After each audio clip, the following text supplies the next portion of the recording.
All right, gentlemen. Had a really good week. Our kids are locked in and focused like they were a week ago. So I like where we are mentally, I like where we are physically. We got a great challenge headed down to Knoxville to take on the Volunteers. So looking forward to headed down. Questions? When you look at Milton, obviously, physically he has everything that they would probably want in that kind of a quarterback.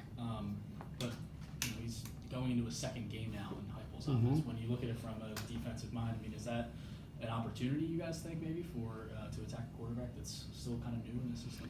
Yeah, well, he's played a lot of games. He's been in these games, and so I mean, he's played at Michigan. I think Heupel's as good a quarterback coach, offensive coordinator as you get in the country. I truly believe that. So they'll be ready. They'll make their first game jitters, whatever it may be. They're going to make their best improvement from week 1 to week 2 as well. So we got to be aware of that. What you see on tape is not always what you're going to get. We expect to get the best Joe Milton that we're going to get, and we got to be prepared for anything.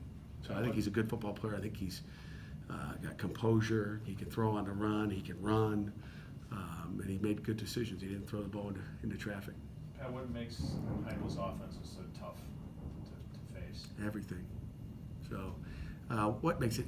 Let's start with the tempo. I mean, you put it on. I mean, they're snapping the ball at least in the first quarter of 7 to 10 seconds, but they're not slowing down much. And fourth quarter they're slowing down just to get out of the game. I mean, what they want to do is be high tempo, and I'm talking as fast as you're going to see. They're faster at Tennessee right now than they were at Central Florida. Okay, I want to say it was somewhere between 8 and 9 and 13 seconds. We played them a couple years ago, so they're faster. A lot of snaps at 7 seconds, which is blazing fast. We snapped it this week that fast with the scout teams. And we got one GA working the receivers on the right, one GA working the receivers on the left, one guy working the left side of the offensive line, one guy with the right side of the line, someone working with the quarterback and the tight ends. It's like, I mean, it's to even get our scout team to do that with all those coaches just holding up cards, just for a right side, left side, inside. Is the preparation it takes just to even just emulate the speed was incredible by our defensive staff this week. So, and you got Coach Partridge is working on the left side. It's not like we're coaching off the film. We have no time to coach it on the field. You're just coaching. You're just trying to give them the best possible look you can. So our defense staff did a great job. So that's what makes it hard. The splits make it hard. Because they're putting you out on an island out there. I mean, spread offenses put you on an island. This one really puts you on the island. You're going to see receivers. If this crack here is the sideline, I mean, they're lined up right next to the sideline. So they're going to spread you out, make you cover them. They'll throw quick routes. They'll go vertical. And, even your backers are too far removed to, it's like they're in the middle of nowhere. They're going to play the run or they're going to play the pass. So there's a lot of different things. Those are just a few of them. Do you set up 2 different offensive units for your Scott team so one can jump in right after the other? No, we don't have 2 offensive huddles. We only have 1 offensive line. So, so we have 1 scout offensive line. So they got to take every reps. We just kind of set the periods up where they would go. On Tuesday we did 8 straight plays in somewhere between 7 and 12 seconds. Okay, it was kind of, and I'm fast with the watch too. I think on TV they kind of wait 2 seconds and then start the 40-second clock. So I started as soon as that whistle blows. I'm the timer. I'm making sure that the quality of the timing is good. But we only have 1 offensive line, so they got to go, and then we give them a 2-minute break, and then we go. We get a lot of plays in a 10-minute period. Phil Campbell told us earlier this week that Nate Yarnell was doing a good job on that scout team. Nate Yarnell's outstanding. He was the Rocks Player of the Week a week ago, and if you had to give it to someone after week 2, you'd give it to him again just because how he operates the offense. And the other guy's been Matt Altsman, our center on the Rocks, has been outstanding too. I'll give him there's times when we've had some centers that just the ball rolls back, it goes over his head. You got to start the play over. 2 weeks in a row, he's been like shooting snap right back where the quarterback needs to get it. And sometimes you don't have that. So Altsman's done a great job too. There seems to be an emphasis on spearing this year. There was 4 ejections in a game Monday night.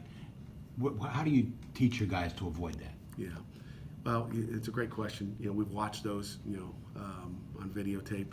In fact, they're queued up on the TV. We watch them just to make sure. I wanted our defense to watch those so they see, we don't need to lose anybody. I mean, you work too hard to be playing with backups in there. We want our best on the field. So, it's tackling the right way. I mean, Phil, when you look at what Phil Campbell did in that whatever second play of the game, he had his head up and they got it right.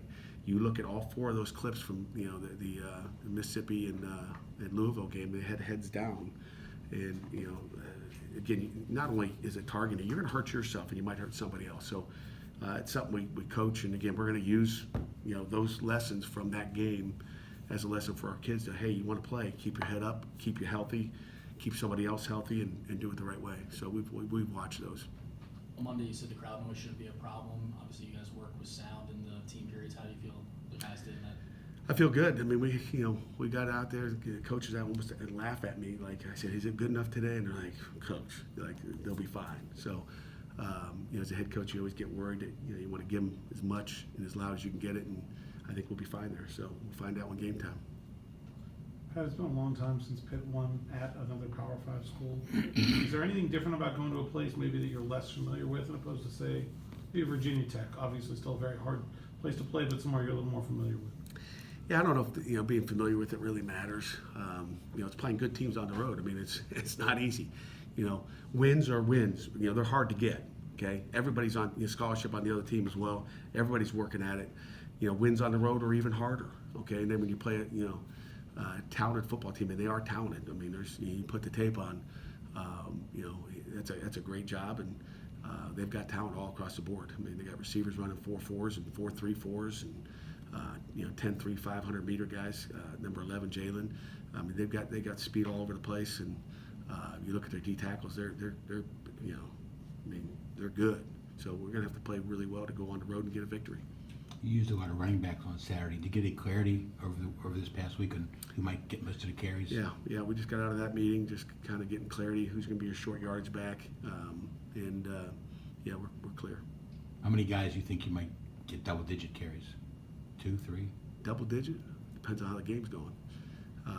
But I like to use 3, not 4, 5, or 6. But we got it down to 3 right now that are going to be the guys carrying it. And it depends on how many runs you call in a series, and depends on how the game's going. If we can run the ball, continue to run it, I'd like to see 2 guys with double digits. The first 5 series back in 2019 against UCF, you guys had 3 and outs on defense, 3 and outs and 2 picks. How important is it with an offense like that goes tempo to break them up like that and get them out of rhythm early in the game? It's huge. It's we've got to get stops like that. 3 and outs are big.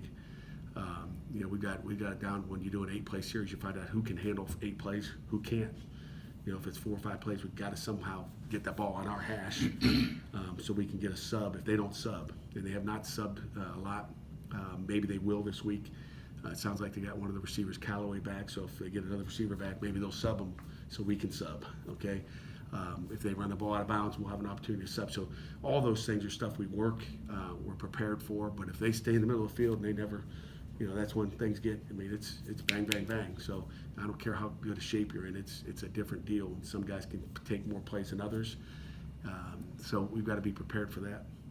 Tough on your D tackles. I mean, those guys aren't really used to sprinting 50 yards to get off the field. Let's hope well, they got to. So, but they're sprinting in short spaces. They may move 10 yards a play, right? But it's like wrestling. I mean, they're in a wrestling match and then having to sprint. Okay, so that's anybody that's ever wrestled knows how exhausting that is compared to anything else. How much time do you think they spent on Pitt special this week? Probably. They ran it once, maybe twice. They're figuring we won't use it again. Just once or twice? How many times you want us to work it? The idea is to make them think about it so they would spend more time on it, right? Yeah, I don't know. You can ask Josh after the game. Especially if you use it. Never know. Anything else? When you, a few years ago, I remember you saying that when you moved Brian O'Neill to tackle, I just made him a lot of money. Did you think you were going to make him almost $1/10 of $1 billion? Proud of Brian. That's awesome. He texted me last night something to that effect, but just proud of what he's done. We knew that guy could be a great player, and he talked about convincing. He made the decision. I just recommended it, and our players got to make a decision. But that's awesome for him. I mean, probably not going to get drafted where he got drafted. It's a guy trusting a coach and a staff to put him in position to be successful, down the road. And not only does he have a degree, he's making a lot of money. and I'm sure he's smart enough. He's investing that money, and happy for him. That's awesome. You didn't have to convince him very much, did you? It took 12 hours. I mean, I talked to him, but I didn't say I need to know now. I With said, the hey, go hotline and think over about top it. of him? Yeah. No, we just talked about it and said, I think it's going to be the best thing for the team. I think it's going to be best for you. Went through some, how many tight ends were drafted in the first round, second round. Just gave him a couple years stats of that. And then talked about all the offensive tackles that are drafted in the first round, second round. It's kind of like, that's what you're going to grow into. So he's just said, just understand. I mean, I don't know if you remember some of these stories, but he used to set his alarm through the night and wake up and eat just to get Yeah, the he weight told us up. that. So the guy's worked his tail off for what he's getting. He deserves every nickel. All right. Thank you all.